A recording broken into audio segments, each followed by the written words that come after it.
Band madam పేరు. Band madam మమ్మల్ని గుర్తించినందుకు మీకు ధన్యవాదాలు. మమ్మల్ని పట్టించుకోవట్లే సమాజం.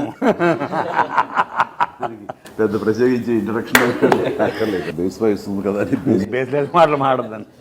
మీరు చాలా గౌరవిస్తారు, నేనేమో చాలా చనువుగా జోకులు వేస్తుంటాను. ఇదేనా మన కోన వెంకట గారిని ఏవో అనుకున్నాం, ఇంతేనా అని అనిపిస్తారు. బట్ ట్రైలర్ బ్యాండ్ మేడం చూస్తున్నంతసేపు ఇది చాలా fun oriented film, very youth loving film లాగా నాకు అనిపిస్తుంది. బయట అక్కడక్కడ సోషల్ మీడియాలో వీళ్ళు చేసే డాన్స్లు ఇవన్నీ కూడా కనపడుతున్నాయి, ఎవరికి తెలియదు అంటున్నారు. చూస్తూనే ఉంటాను.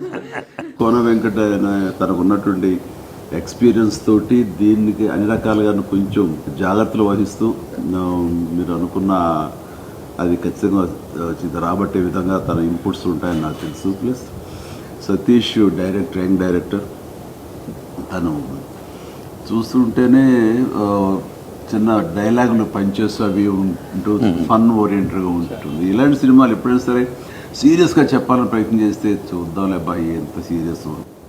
బాగుంది, ట్రైలర్ బాగుంది. అండ్ 26 మార్చ్ వీళ్ళందరికీ నేను ఆల్ ది వెరీ బెస్ట్ చెప్తాను.